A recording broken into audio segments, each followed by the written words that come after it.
Oi, humanidade! E aí, gente, tudo bem com vocês? Aqui de volta, né, com mais uma temporada. Estamos agora no episódio 2. Vamos falar sobre essa bagaça aí da violência. Volta uma casinha se você não escutou o episódio anterior, que foi sobre a criação da favela. Nessa temporada, vamos falar de territórios, né? Teremos uma temporada densa, uma temporada de estudo, mas não substitui você, né? Ir se aprofundar mais, lendo um livro, lendo artigos, né? Acompanhando mais pessoas que têm uma pesquisa focada em território, né? Se você está chegando agora, muito obrigada, né? Convido você a conhecer o projeto, ouvir os outros episódios, me acompanhar, né, nas minhas redes sociais. Deixarei tudo isso lá no finalzinho. Meu muito obrigada para vocês ouvintes, né? Muito obrigada para quem apoia a Historiadora Radical, né? Para quem é apoiadora, para quem é apoiador, para quem é assinante, né? Obrigada, obrigada mesmo. Janeiro já começou daquele jeito, né? A gente gravou aí um episódio extra falando de feminismo liberal para meter o pé na porta desse 2026. É um ano que está sendo muito complexo, muito difícil, né? Vai ser um ano pra gente que não tá dentro da política, pra gente que não está vinculada a partidos, né, pra gente que não tá aí, né, na luta partidária, parece que tá um ano calmo, né, mas é um ano de muita disputa, né, de poder, um ano onde o governo PT, de novo, né, mostrou ali uma falta, né, de combate a uma direita, principalmente a uma direita extremista. Falta muito ainda para a gente considerar que o PT fez alguma coisa contra a direita no Brasil, né? É muito importante a gente estar declarando isso. Então é um ano que precisa de muito cuidado, de cada vez mais estudos, né? De cada vez mais um olhar crítico, né? Menos cínico sobre essa realidade que a gente está vivendo. Eu vou falar ainda sobre as violências, né? Mas gostaria de deixar esse episódio em memória, né? De todas as mulheres que foram vítimas de feminicídio. A gente tem aí apontamentos que falam, né, mais de 100 feminicídios já. Notificado é menos, né, mas a gente sabe que não dá para divulgar tudo, que a mídia não chega em todos os lugares, que as informações, né, e nem nomeação como feminicídio chega, né? Então, por ser um episódio que vamos falar de violência, não tem como falar disso também. Também falar, né, que não é só sobre contagem, né, de números. Além disso, é importante a gente ter a dimensão disso consciente, de quantas mortes ocorrem, é importante. Mas é ainda mais importante a gente usar isso para a gente se organizar, para a gente sair da internet, usar a internet, né, como um plano de apoio, né, como uma divulgação dos nossos trabalhos, dos nossos corres, né, do que somos, de informação, de união da informação. Mas para além disso, né, vamos se movimentar, vamos olhar para o mundo, vamos ver quanto de pessoas precisam desse apoio coletivo. Né, estou gravando esse episódio depois de sair de uma aula, né, a quarta aula do curso Mulher, Revolta, Revolução, o feminino do mundo, e a quarta aula a gente falou sobre luto,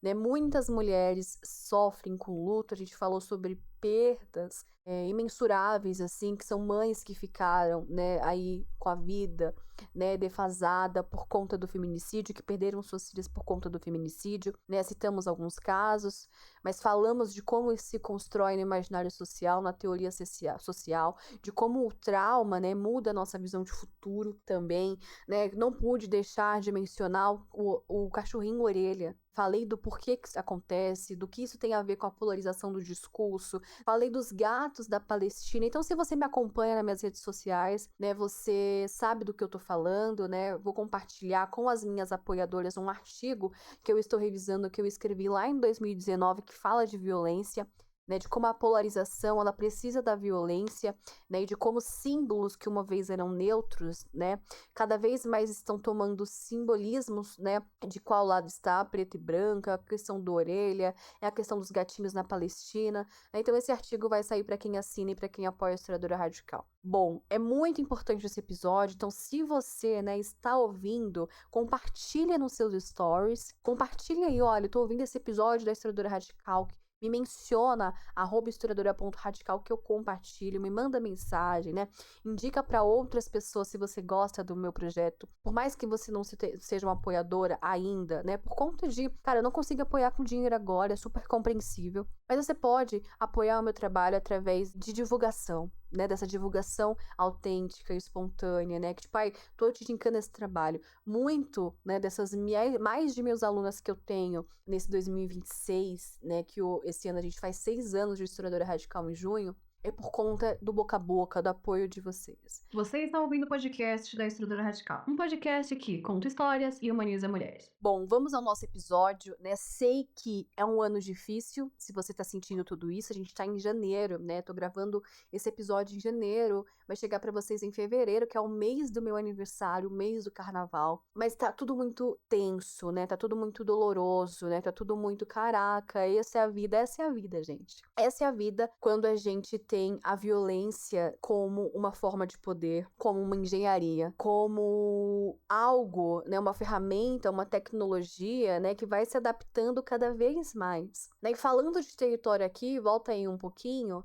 falar de violência na favela, por exemplo, é quase sempre, né, falado como se fosse um caos, como se fosse algo, né, que não tem como evitar, né, como se fosse uma desordem natural. Mas a violência na favela, ela é organizada. Ela tem método, ela tem história e ela tem o principal para que tudo isso aconteça, né? Uma autorização do Estado. Sem o Estado fornecendo essas violências, estruturalizando, naturalizando as hierarquias, educando a população através das suas escolas, porque a gente fala de escola, mas a escola também é um ambiente extremamente violento, a gente não seria tudo isso possível. É muito importante lembrar aqui também que, gente, a violência, ela não começa no tráfico, né? Ela não começa quando a arma já tá na mão de uma pessoa que tá ali no tráfico. Ela vai começando com um abandono muito planejado, né? Um abandono que é necessário para que as coisas continuem funcionando. Por mais que a gente tenha, né, a ideia de que o tráfico não é sistema, o tráfico é organizado por esse sistema. Então, a gente precisa entender que a favela é muito necessária, né, para o Estado, porque vai ser onde a necropolítica vai estar muito enraizada. A gente falou de necropolítica, né? Tanto nos episódios anteriores aí sobre alimentação, sobre terra, mas também falamos, né, na aula sobre história dos Estados Unidos, né, para quem é apoiador e apoiadora, uma aula exclusiva. Então, assim, a gente precisa entender o que é isso, né, entender esse conceito central, né, que o Estado, ele não falha na favela, ele funciona exatamente como foi pensado. Não é que o Estado, né, tá em falta com as pessoas faveladas, periféricas, né, com as pessoas que não têm moradia ideal, que não têm uma alimentação ideal. Isso foi pensado. Mas antes de entrar nessa violência de fato, né, eu queria fazer algo importante que é estão falando muito de feminicídio, está sendo muito noticiado. Os jornais que uma vez foram criticados por todo o seu sensacionalismo, né, de quando falava de violência policial, de roubo, de latrocínio, homicídio, hoje eles estão usando o feminicídio para continuar com suas audiências, né, de forma sensacionalista, porque nenhum deles citam a palavra patriarcado, misoginia, machismo. É tudo muito instrumental ali, institucional, né? Então, quando a gente fala de gênero e território, a gente precisa unir as informações, né? A gente precisa entender que território e gênero estão se somando ali. Então, mulheres, né, sofrem violência doméstica, mas também sofrem violência estatal. Quando a gente fala disso, dessa mulher periférica, né, que denuncia a polícia, como que acontece isso, né? Quando tem um corpo de uma mulher periférica que sofre violência doméstica, e essa mulher também sofre violência da polícia, que chega na sua quebrada, violentando, violentando, violentando, matando os seus. Muitas dessas mulheres tiveram algum familiar, né, que foram, infelizmente, perdidos por conta de violência policial. Como que ela vai confiar na polícia? Porque quando a polícia entra na favela, é vista como uma ameaça, não como proteção. Então, como essa mulher que, uma vez dentro da sua realidade, dentro de tudo que foi construído até então, né, viu a polícia como uma ameaça, não como algo a proteger ela, a proteger os seus, né? Como que a gente vai falar para ela que ela tem que confiar na polícia para denunciar a violência doméstica? Olha que complexo isso. Como que ela vai confiar na polícia para fazer uma denúncia de racismo, Genocídio das pessoas negras. Lembrando que negros aqui eu tô seguindo a lógica do IBGE, tá? Pardos, mestiços, né, negros que, se tá nesse território, a polícia vê todo mundo como igual. O Estado precisa ver todo mundo como igual, né? A gente fala dessa ideia de hegemonização, né, em algumas aulas aí dos cursos da historiadora radical. Né? E falei muito disso nos trends, porque tava tendo uma discussão sobre decolonização, Nego Bispo, um livro da Boitempo aí contra Negro Bispo, né, os marxistas. Então, a gente falou sobre isso no Trends, né? Não vou trazer esse debate aqui, porque eu acho que é um debate que não condiz com análise estrutural. Embora eu defenda o pensamento decolonial como deve ser defendido, que foi uma criação de pessoas latinas-americanas da língua hispânica, né, e que depois os americanos, né, no seu antro do seu pedestal ali, recebendo um vias na boca, né, roubou para eles o termo e academizou. Bom, falando aqui da violência, né, na favela, nas periferias, das mulheres mais pobres, né, gênero e território é uma coisa muito somada. Né? Porque para a mulher da favela denunciar pode ser muito mais perigoso do que se silenciar, já pensaram? Já pensaram nisso? Denunciar para a polícia, por exemplo, alguém que tá um agressor que está envolvido com tráfico. E aí, cara, como que fica? A gente então tem uma tendência, né, desse feminicídio invisibilizado, né? E pior que isso, não é só um feminicídio invisibilizado, é um feminicídio invisibilizado para o Estado, né, de forma geral. Mas é um feminicídio, né, que vai ter essa invisibilização para isso, só que vai ter crianças como testemunhas. Né? Crianças que vão ver essa permanência da violência, da sua mãe apanhando, mas na rua ele sofrendo a violência, né? O seu pai, que por algum motivo, né, também sofre violência do Estado, é traficante, é isso e aquilo.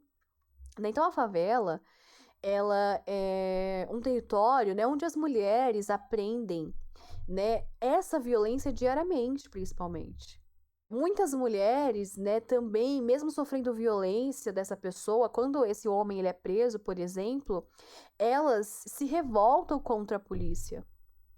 Porque a polícia vai, né, de alguma forma, violentar esse corpo também que foi abandonado pelo Estado, que é necessário. Esse abandono cria um homem violento, né, por N razões, não só por conta do Estado capitalista, mas também por conta do patriarcado.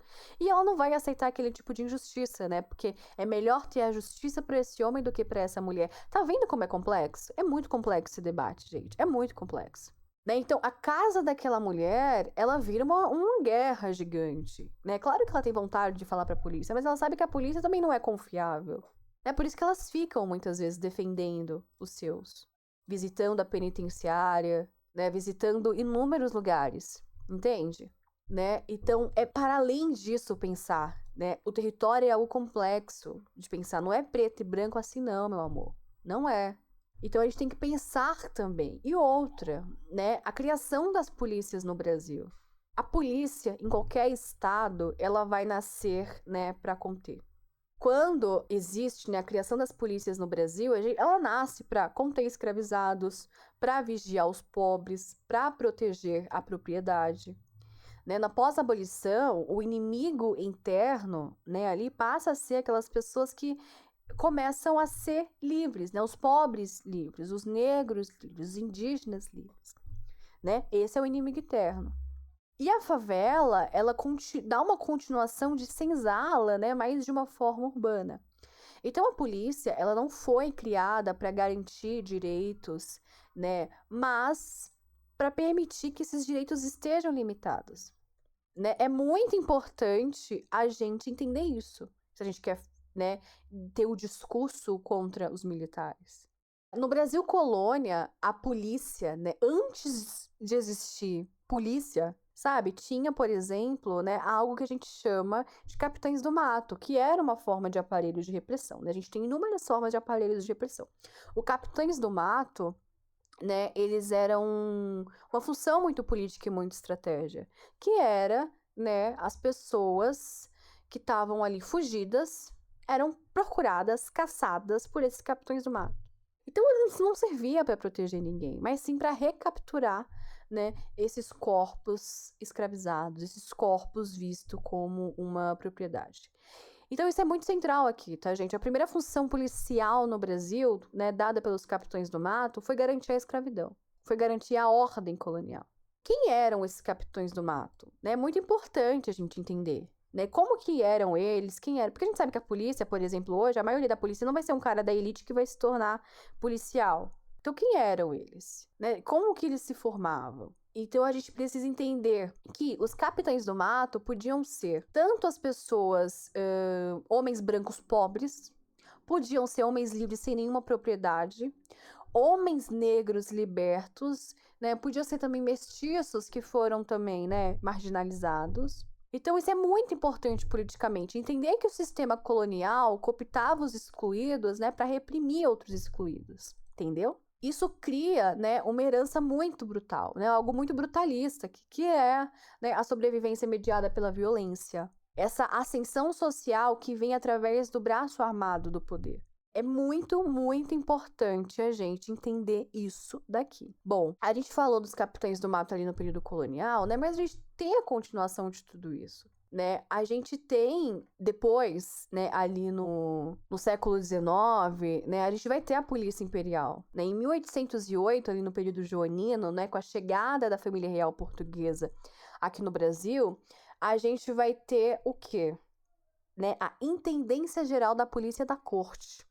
Você já estudou isso na escola? Com o surgimento da Intendência Geral da Polícia da Corte, né, a gente vai ter alguns objetivos aí traçados, que é vigiar pobre, reprimir as revoltas que estavam tendo contra a corte, né, enfim, controlar os escravizados libertos, controlar os vadios, é ainda mais importante, né, esse controlar os vadios.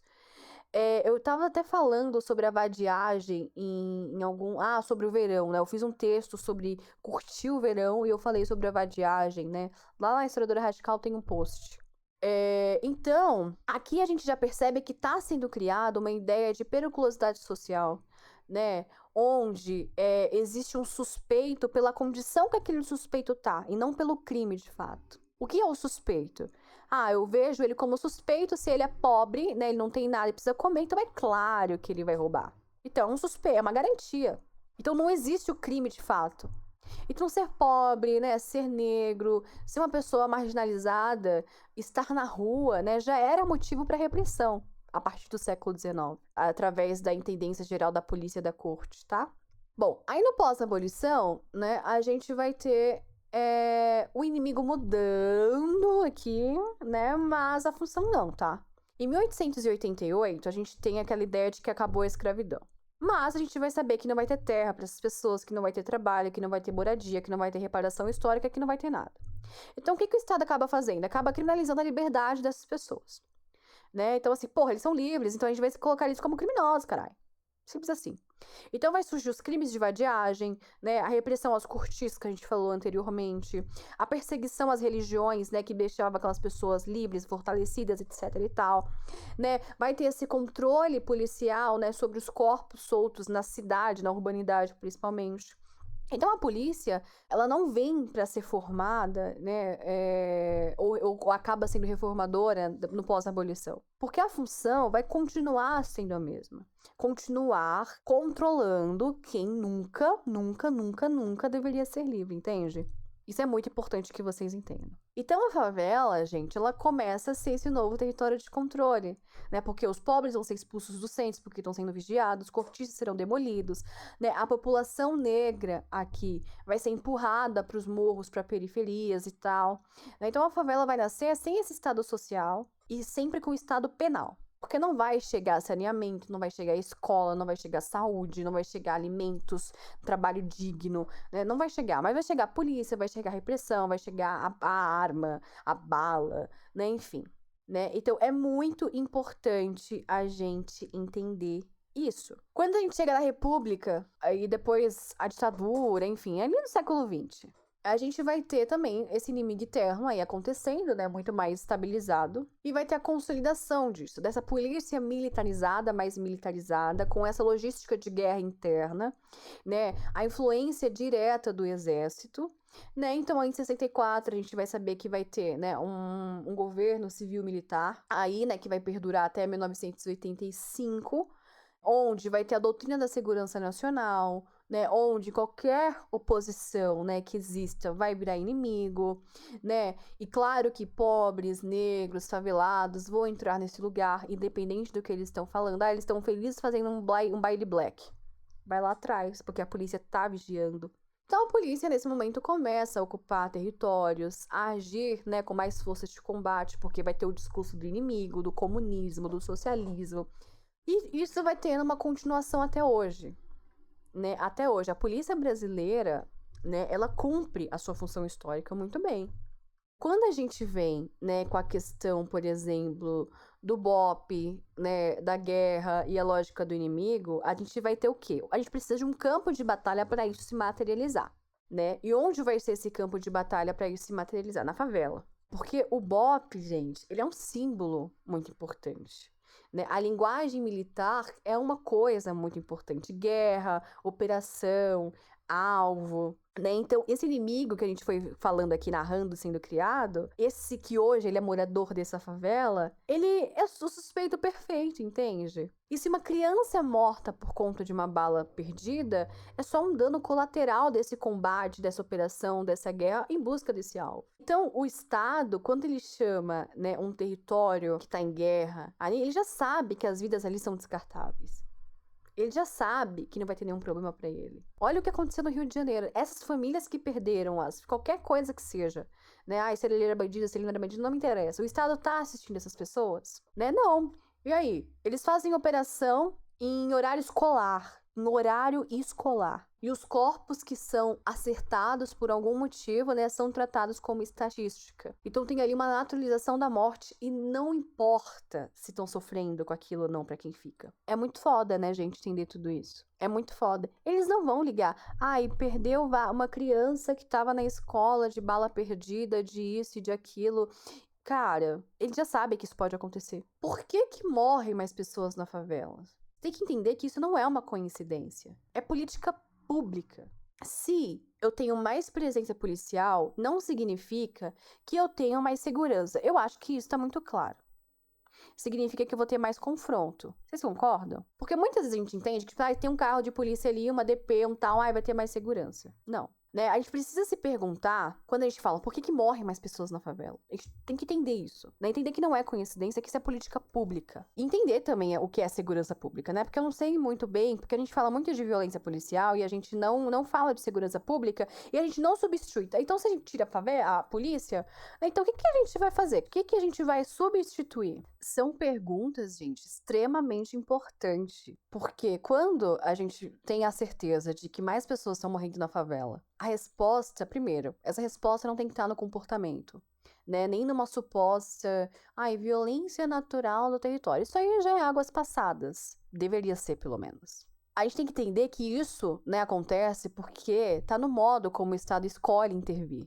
Ou não intervir, né? O primeiro ponto é a gente entender que mais presença policial, repito, não significa mais segurança. Né? Porque na favela, nas periferias, nos lugares marginalizados, né, a polícia ela não entra com o intuito de mediar conflitos, né, de investigar crimes com seriedade, de proteger vidas. Ela entra armada e para usar aquelas armas. Né? Então vem com a lógica de ocupação, né? Vem já com o imaginário treinado, né, de todos os treinamentos que eles têm, de que eles estão em território inimigo, né? Então, assim, a gente vê policial atirando em cachorro. Procurei o vídeo esse ano. Intervindo num bar, aí do nada, tá barulho, né? As pessoas estão batendo boca com o policial e ele atirando no cachorro. A gente vê, tá tendo forró num bar X, todo mundo ali bêbado, a polícia taca bomba lacrimogênica nas pessoas.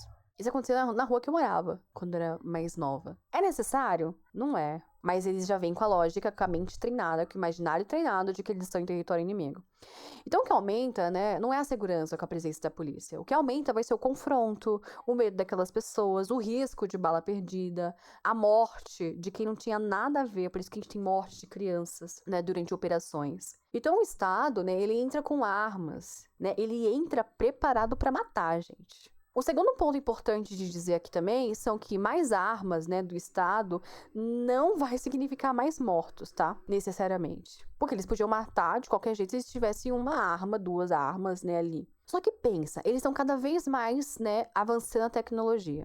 avançando a tecnologia, vai chegar um ponto que isso vai estourar. Tem muitos policiais doentes também, né? Porque a violência, meu amor, é pros dois lados, também morre quem atira. Então, é uma violência muito estrutural. Cada vez mais que tem tecnologia X, arma X, bomba X, não sei o que lá mais X, né? A gente tem que entender que o Estado, né, ele escolhe a polícia como principal, às vezes até única, né, nesse caso, como forma de política pública para a favela, entende? Então, assim, vamos supor que mais armas não necessariamente deveria significar mais morte.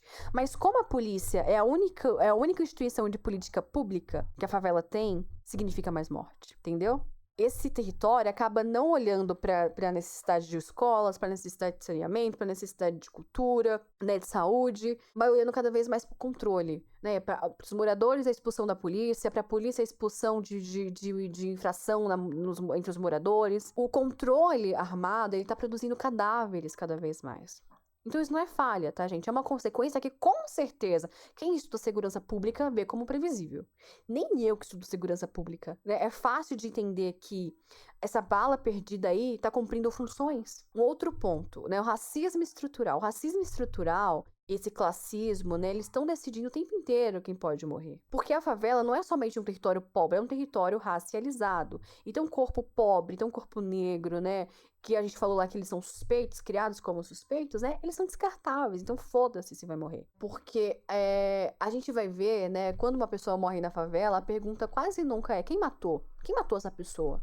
A pergunta é o que essa pessoa estava fazendo? O que ela estava fazendo ali, essa hora, esse dia? Mas tem certeza que ele só era estudante, uma criança de 7 anos?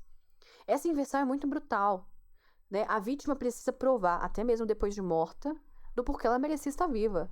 Então, assim, não se morre mais na favela porque se mata mais. Morre-se mais na favela porque essas vidas valem menos pro Estado, ok? É importante a gente entender isso. Quando a gente chama também, né, e tudo isso a gente vai cair na ideia de Estado genocida.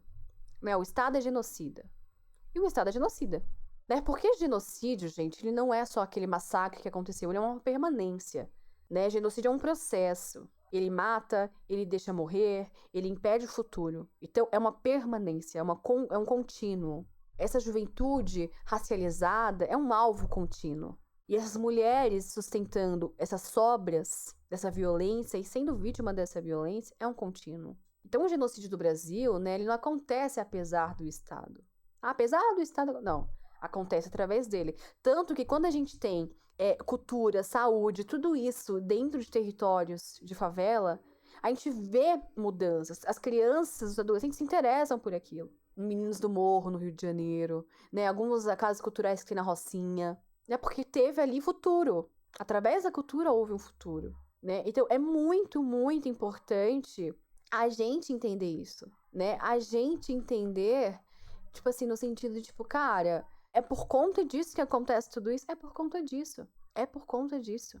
Né? Quando a gente, por exemplo, nesse episódio, a gente não pode deixar, por exemplo, de falar de segurança pública. Né? Claro que a gente não vai falar que a segurança pública é isso, um discurso técnico. A segurança pública no Brasil, né, principalmente quando o Brasil, esse Estado, o Estado brasileiro, né, fala de segurança pública, ele vende a ideia de proteção coletiva.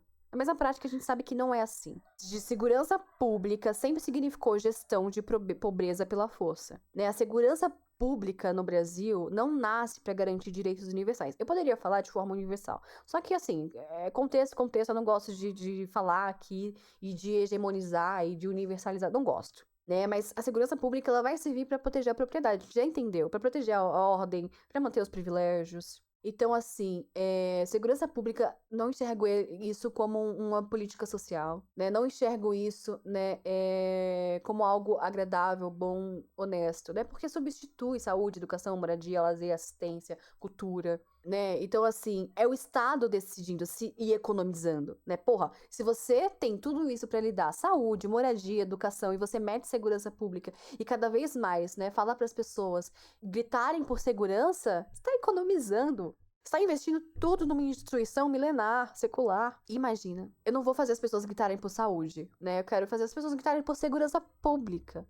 Porque tem a lógica do inimigo. Há o inimigo interno, o inimigo que rouba o seu celular.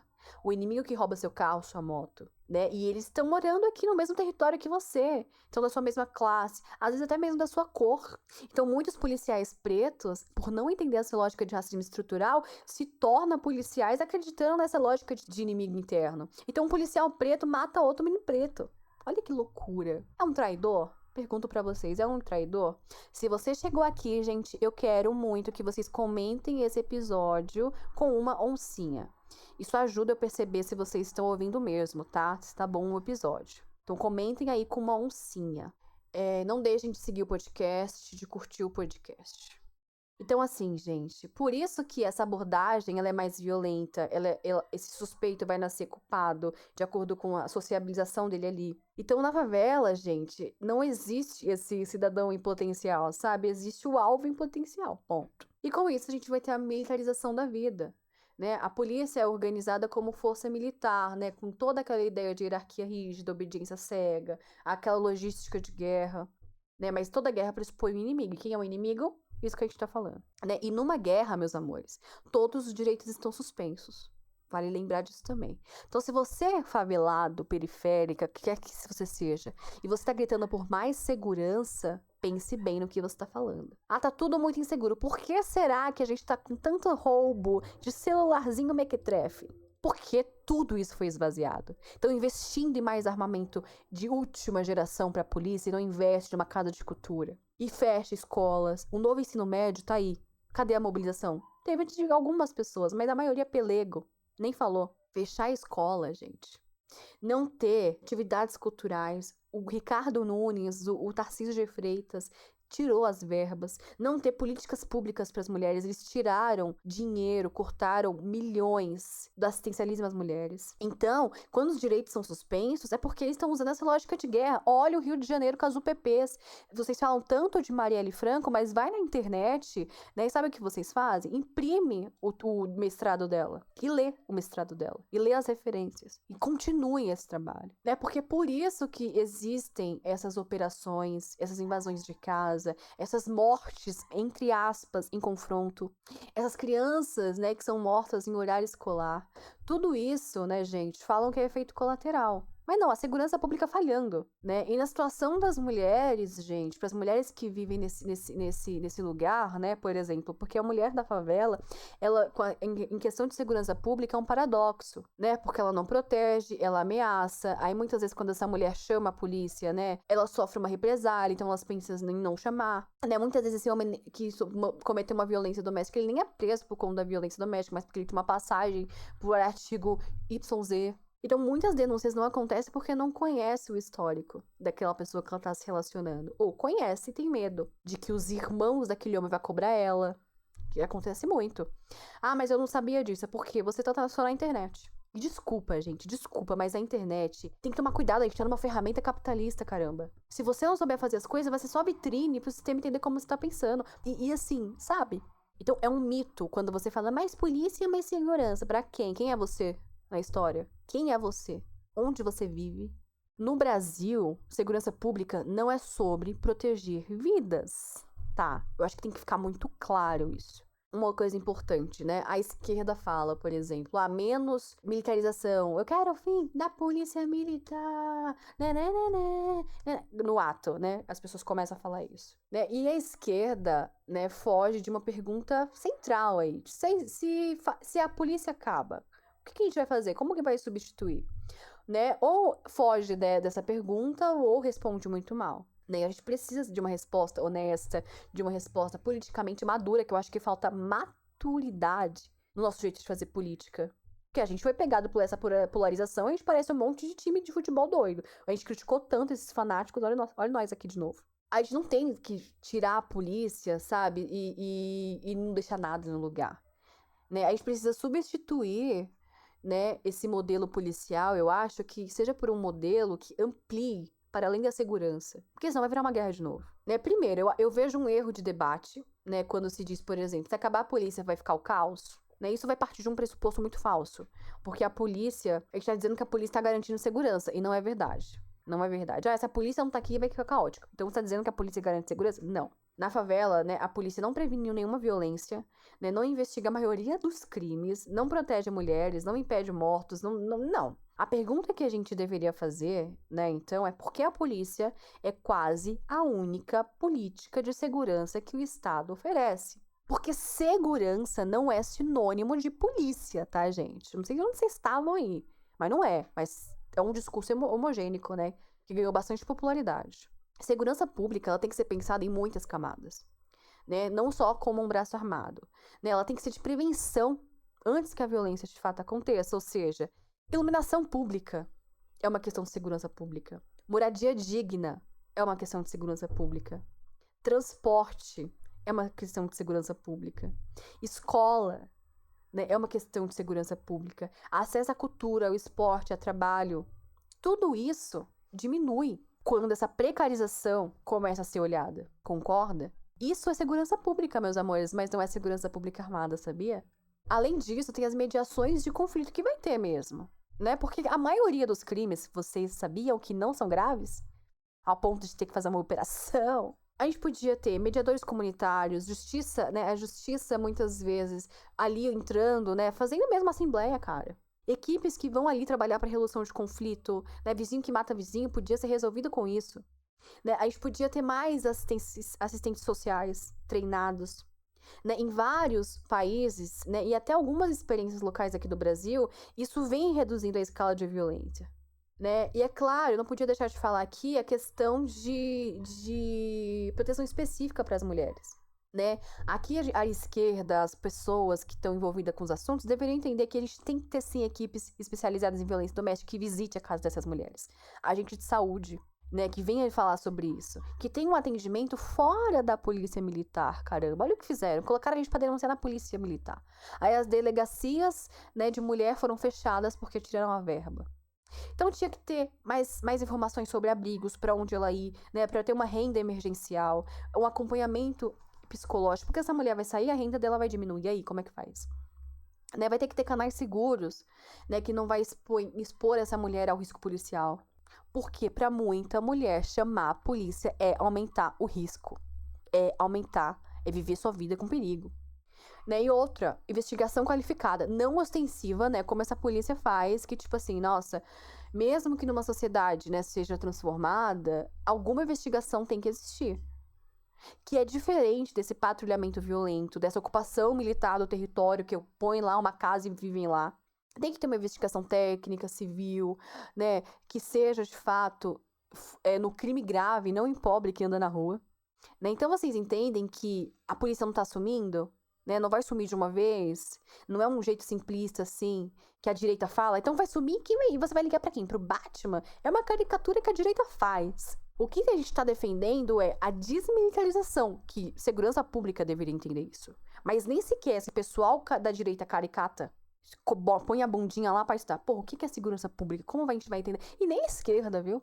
E nem a esquerda. Então, a gente precisa reduzir esse papel armado, né? Reeducar, né, para fim dessa lógica de guerra, desse inimigo interno, né? E a polícia é um último recurso, não deveria ser o primeiro, entende? Né? Então, a pergunta não é o que fazer sem a polícia, a pergunta é por que o Estado só sabe oferecer polícia para alguns territórios.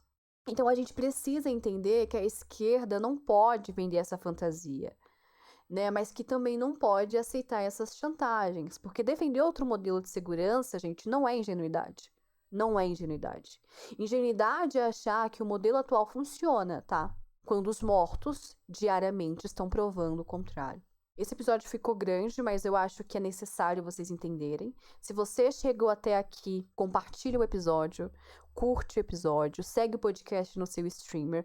Lembrando que também estamos no YouTube, então assiste no YouTube com a galera, por que não? Chama a galera aí, usa na sua aula, né? Eu não sei o que você vai falar, o que você vai fazer, mas põe esse bagulho pra rodar, entendeu? É isso, gente, ficou longo, uma grande aula, não é mesmo? Mas muito obrigada, muito obrigada, muito obrigada mesmo. Eu espero que vocês gostem cada vez mais do podcast, que vocês acompanhem a Historiadora Radical, @historiadora.radical. em todos os veículos de redes sociais e também chamar você para ser minha apoiadora, apoia.se/historiadora radical. A partir de R$ 7,90, um valor mínimo, você recebe aulas gratuitas, né? Você recebe artigos autorais com várias referências, né? Isso ajuda muito vocês, que eu percebo. E também a biblioteca digital, onde está disponibilizado, né, vários e vários livros, artigos, estudos, né, jornais, enfim. Muito, muito, muito legal mesmo. Então, a partir de R$ 7,90 você pode apoiar. Tem mulheres que apoiam tanto pelo Apoia-se, apoia.se/historiadora radical, mas também assinando o Instagram, né? Ali você entra no Instagram, @historiadora.radical, coloca assinatura e você assina. E também vocês podem fazer, né, um Pix direto para cursos.historiadora@gmail.com. Vou repetir, cursos.historiadora@gmail.com. É muito importante para que a difusão desse trabalho continue, né, acontecendo. Muito obrigada, Nath, que edita e masteriza meu podcast. Obrigada às designers que estão comigo, né? A minha designer, na verdade, não é a designer, é eu e ela, né? Eu falei as design. É que também tá comigo, quem me ajuda ali, né, a montar um carrossel, alguma coisa e outra, é a Kim. E é isso, gente. Falei pra Kim fazer um perfil público, né? Porque ela tem um perfil privado que tem foto da vida dela, dos filhos dela. Falei, olha, pelo amor de Deus, você faz um perfil, né, mais público, porque eu tenho medo de você receber alguma ameaça e tal, né? Ela tá se envolvendo com a política agora. E ela também tá começando a carreira de designer, né? Ela é estudante do da Casa de Cultura aqui do Capão, foi fazer designer, né? E pediu pra me ajudar, né? De forma voluntária também, olha só, gente. E aí a gente tá aqui, né? Ela me ajuda às vezes, ela trabalha... Ah, e ela também trabalha, né, com faxina. Então, depois a gente vai divulgar o trabalho dela, né, bonitinho, para que se você precisa de uma faxina no seu estabelecimento aí, contrata a Kim, tá, gente? Um beijo, beijo, beijo e tchau.